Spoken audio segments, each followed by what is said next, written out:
जो मेरे हिसाब से टेस्ट क्रिकेट में सबसे बड़ा कॉन्टेस्ट होता है। पर इंडिया पाकिस्तान उसको टक्कर दे सकता था, लेकिन इंडिया पाकिस्तान अब टेस्ट मैच खेलता नहीं है। तो मेरे ख्याल से हिस्ट्री अगर आप देखें, इससे बड़ा कॉन्टेस्ट कोई नहीं है क्रिकेट में। सबसे पहले हम सीधे सीधे टीम न्यूज़ के ऊपर चलते हैं। टीम न्यूज़ में जैसे कि हमें पता है कि ऑस्ट्रेलिया के पास दो मेजर इंजरीज हैं। पैट कमिंस नहीं खेल रहे हैं, जॉश हेजलवुड नहीं खेल रहे हैं। पैट कमिंस का तो पहले से पता था, जॉश हेजलवुड का पिछले हफ्ते क्लियर हुआ कि वो भी पहला टेस्ट मैच नहीं खेलेंगे। It's a huge loss for Australia. अब अगर आप उनकी टीम देखें, उस्मान ख्वाजा और ओपनिंग करेंगे उनके साथ जेक वेदरल्ड। बीच में हमने देखा सैम कॉन्स्टास को टाइम मिला।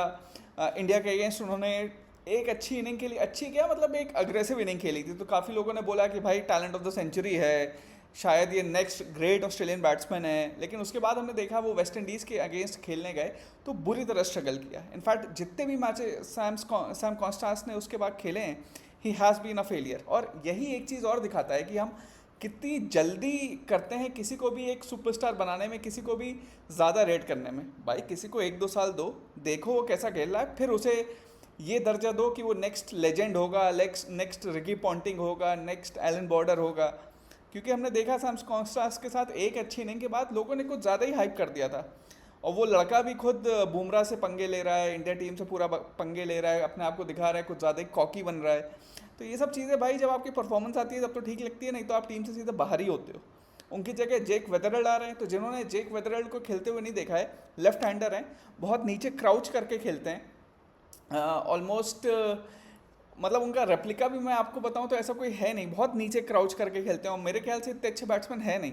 तो ये एक वीक पॉइंट होगा ऑस्ट्रेलिया के लिए। मेरे ख्याल से ओपनिंग पोजीशन में उस्मान ख्वाजा और जेक वेदरल्ड दोनों लेफ्ट हैंडर हैं। पहली बात तो जब से डेविड वार्नर गए हैं मेरे ख्याल से ऑस्ट्रेलिया को कोई ढंग का ओपनर मिला ही नहीं है जो उस्मान ख्वाजा के साथ एक टैंडम में अच्छा खेल सके। बीच में स्टीवन स्मिथ को भी उन्होंने चांस दिया, कैमरन ग्रीन को 3 नंबर पे लाए, लाबुशेन को ओपनिंग करने को बोला, but none of those steps worked. तो अब वो मेरे ख्याल से ये सोच रहे हैं कि भाई जो चीज़ें अच्छी चल रही हैं उसमें तो चेंज ना करो, एक ओपनर रखना ही है तो आपके काउंटी में जो अच्छा खेलता है, जो आपके शफील्ड क्रिकेट में अच्छा है, उसे एक चांस दे के देते हैं। तो जेक वेदरल्ड अभी तक जो उनका डोमेस्टिक में रिकॉर्ड है वो ठीक ठाक है, अच्छा है। बट जितना मैंने उन्हें खेलते हुए देखा है, बिकॉज इतना नीचे क्राउच करके खेलते हैं, वो इनसाइड एज बॉल बैट पे लग के आउट होना, बोल्ड होना, इसके बहुत प्राइम चांसेस रहेंगे। मेरे ख्याल से आप देखेंगे कि इंग्लैंड वाले कोशिश करेंगे कि उन्हें इन स्विंगर वापस अंदर की ओर डालते हुए देखें, क्योंकि वो जनरली ऑफ पे खेलने चाहते हैं और अपने बैट और पैड के बीच एक गैप छोड़ते हैं। फिर 3 नंबर पर मार्नस लेबोशेन जो जब क्रिकेट में आए थे पहले 1-2 साल उनके इतने अच्छे गए थे, हर आदमी सोच रहा था कि perhaps he will be one of the greatest batsman we have ever seen. But पिछले 2-3 साल से हम देख रहे हैं कि परफॉर्मेंस बहुत डाउन है। बहुत सवाल भी उठ रहे थे कि क्या लेबोशेन को इस टीम में होना चाहिए था, बट ऑस्ट्रेलिया ने डिसाइड किया है कि लेबोशेन को रखेंगे। अब ये सही डिसीजन है कि नहीं ये तो कल ही पता चलेगा। But on his good day ये मानना पड़ेगा कि उनके पास ये क्लास है कि कम से कम एक पूरा दिन वो चाहें तो खड़े रह के खेल सकते हैं। टनासिटी है, एक इंटेंसिटी है, एक ऐसा प्लेयर नहीं है जो बहुत आराम से हार मान लेता है। तो लेबोशेन है, फिर स्टीव स्मिथ है, वापस कैप्टन बन रहा है। मेरे हिसाब से बहुत बड़ी न्यूज़ है। सैंड पेपर गेट के बाद लोग कह रहे थे कि शायद इन्हें कभी कैप्टनसी नहीं मिलनी चाहिए, कैप्टन नहीं बनना चाहिए। But as a thinking mind, as a thinking brain, मेरे ख्याल से Steve Smith is one of the finest brains we have also seen. मतलब वो बहुत बेहतरीन बैट्समैन तो हैं ही। हर आदमी बोलता है कि शायद टेस्ट मैच में डॉन ब्रैडमैन के बाद he is perhaps the greatest batsman test match has seen. But मेरे ख्याल से उनका जो थिंकिंग ब्रेन है, जो एज अ कैप्टन वो उनका दिमाग चलता है, वो इज सेकंड टू नन। और इसलिए मेरे ख्याल से भले ही पैट कमिंस बाहर हो रहे हैं तो एटलीस्ट कैप्टनसी में तो मैं ये कह सकता हूँ कि ऑस्ट्रेलिया को कोई बड़ा लॉस नहीं हो रहा है, क्योंकि स्टीव स्मिथ के पास वो दिमाग है कि भले ही 2 नए प्लेयर उनकी टीम में आ रहे हैं, वो ऐसा मनूवर कर लेंगे अपनी टीम को कि ही get the best out of them और best out of himself too. क्योंकि जो उनका रिकॉर्ड है भाई एज अ कैप्टन, उनका एवरेज ऑलमोस्ट 70 का है, 70 टेस्ट मैच में। मतलब ब्रैडमैन के आसपास भी कोई नहीं है, लेकिन फिर उसके दूसरे नंबर पे स्टीव स्मिथ ही आएंगे जिनका एवरेज 70 है, उसके आसपास भी कोई नहीं है। तो have an average of 70 is just unthinkable. फिर ट्रेविस हेड काउंटर अटैक करेंगे। कैमरन ग्रीन जो उन्होंने 3 नंबर पर भी कोशिश की थी, नहीं चले, वापस मेरे ख्याल से 6 नंबर पे खेलेंगे और उनकी वजह से बियो वेबस्टर बाहर जाएंगे। बियो वेबस्टर जो इंडिया के अगेंस्ट खेले थे, ठीक ठाक बॉलर हैं, ठीक ठाक बैट्समैन हैं, स्लिप कैचर बहुत अच्छे हैं। बट मेरे ख्याल से कैमरन ग्रीन उनसे बेहतरीन बैट्समैन है। बैटिंग में दोनों में कोई बराबरी नहीं है, Cameron Green is much better. But bowling में बोल सकते हैं आपकी वेबस्टर शायद perhaps is better than Cameron Green. But Cameron Green अगर पूरा फिट हैं तो he has the ability to bowl at 140 145, तो मेरे ख्याल से not 145 but at least reach till 140, तो मेरे ख्याल से इसलिए उन्हें रखा होगा। पर्थ में है, बाउंस ज़्यादा है, हाइट भी है कैमरन ग्रीन की, खैर वेबस्टर की भी है, लेकिन कैमरन ग्रीन को ये ज़्यादा ट्रस्ट करते हैं because is a younger player. फिर Alex Carey, Mitchell Starc, Nathan Lyon, Scott Boland क्योंकि पैट कमिंस नहीं है, और ब्रेंडन डॉजेट। अब ब्रेंडन डॉगेट के साथ अभी मैंने उनकी बॉलिंग देखी है, इंडिया एक अगेंस्ट खेले थे, काफ़ी उन्होंने विकेट भी लिए थे, 4 या 5 विकेट लिए थे। ही इज़ अगर आप उनको बॉलिंग करते हुए देखोगे, मेरे ख्याल से आप उनकी वीडियोस देखें या कल उनको आप जब खेलते हुए देखेंगे, मैंने तो उन्हें काफ़ी फॉलो किया है। क्रिस वोक्स और Josh Hazlewood, in fact Glenn McGrath के जैसा एक्शन था वैसे ही एक्शन जॉश हेजलवुड ने कॉपी किया है, और वैसा ही कुछ क्रिस वोक्स का है, तो ऑलमोस्ट वैसा ही एक्शन ब्रेंडन डॉगेट का है। दिक्कत यही है कि उस एक्शन में आपके पास ज़्यादा पेस नहीं होती है, हाइट है इनके पास, स्विंग दोनों तरफ करा लेते हैं बट पेस नहीं है, तो मेरे ख्याल से पता नहीं पर्थ में कितना चलेंगे। ऑस्ट्रेलिया के पेस अटैक में यही दिक्कत है, पर्थ में आपको ऐसे प्लेयर चाहिए जो टॉल हों और फास्ट हों, फास्ट इन द एयर हों, क्योंकि पर्थ में आपको बाउंस एक नेचुरल मिलती है, तो अगर आपके पास टॉल बॉलर हैं तो एक फ़ायदा मिलता है। वहाँ पे मेरे ख्याल से जॉश हेजलवुड का ना होना पैट कमिंस से ज़्यादा बड़ा लॉस है, क्योंकि मेरे ख्याल से इस समय न्यू बॉल के साथ जो सबसे बेहतरीन बॉलर है in the world it is Josh Hazlewood, तो उनका ना होना इंग्लैंड को बहुत ज़्यादा चांस देगा to succeed in this match.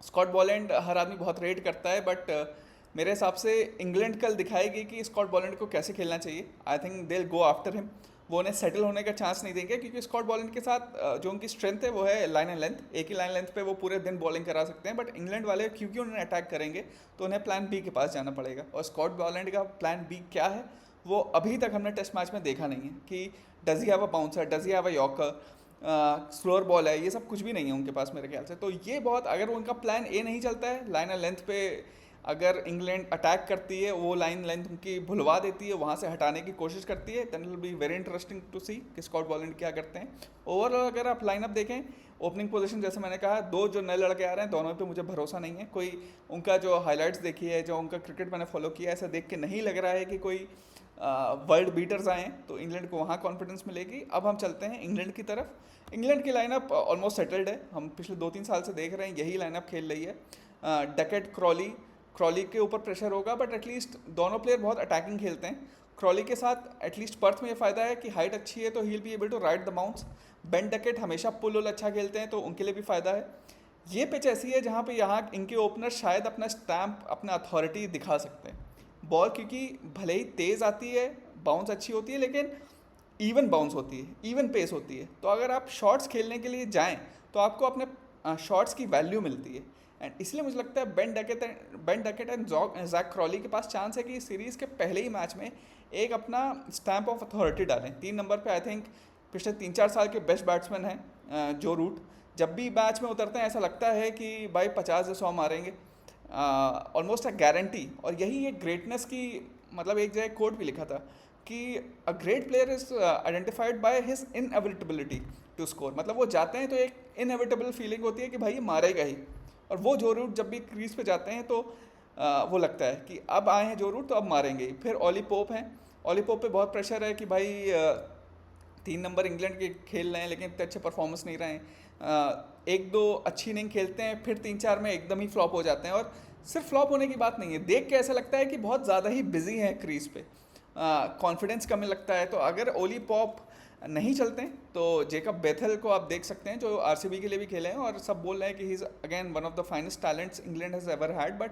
उनका भी परफॉर्मेंस अभी तक तो अच्छा नहीं रहा है। तो अगर आप ओली पॉप को हटा के अगर इस मैच में नहीं चलते हैं, जेकब बेथल को खिलाते भी हैं, तो it will be more on potential than his actual performances. Harry Brook हैं, Harry Brook perhaps middle order के सबसे इंपॉर्टेंट प्लेयर हैं, काउंटर अटैक कर सकते हैं, हमने देखा है अच्छे प्लेयर हैं, बट मैंने कभी ने रेट बहुत हाई मैं नहीं करूँगा, क्योंकि जब भी मैंने खेलते हुए देखता हूँ ये शुरुआत में कोई ना कोई चांसेस ज़रूर देते हैं।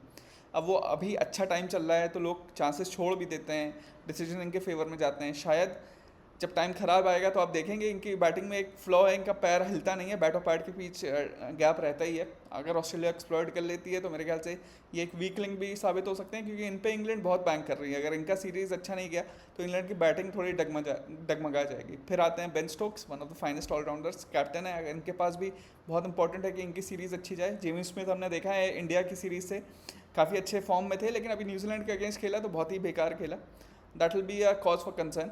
अगर ये अपना फॉर्म नहीं ला पाते हैं तो as a wicket keeper important हो जाता है, क्योंकि आपकी बैटिंग सिर्फ 6 तक है, उसमें भी 6 नंबर पे बेन स्टोक्स हैं जो एक ऑलराउंडर है। तो जेमी स्मिथ का चलना बहुत ज़रूरी है। फिर पेस अटैक जो है मेरे ख्याल से आज की डेट में पर्थ के लिए मेरे ख्याल से इंग्लैंड के पास ऑस्ट्रेलिया से अच्छा है। पैट कमिंस हेजलवुड नहीं है, एक तो वो ऑस्ट्रेलिया के पास डाउन साइड होगी, और दूसरी बात है आपके पास जोफ्रा आर्चर अगर आप खिला लेते हैं, मार्क वुड खिला लेते हैं, मतलब दो पेसर ऐसे हैं जो 150 से 155 की स्पीड पे भेज सकते हैं।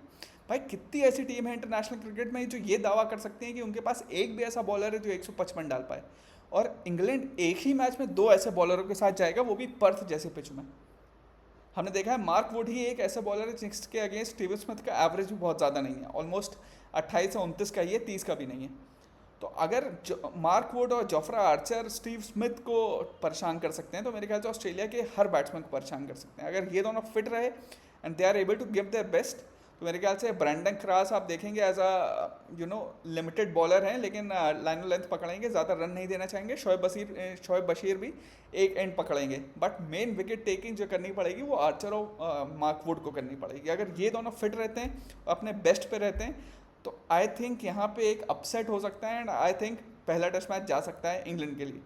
ओवरऑल अगर आप मुझसे पूरे एशेस के प्रेडिक्शन पूछें तो मैं कहूँगा अगर पैट कमिंस और जॉश हेजलवुड सेकंड टेस्ट से आ जाते हैं तो फिर से ऑस्ट्रेलिया का पलड़ा भारी हो जाएगा।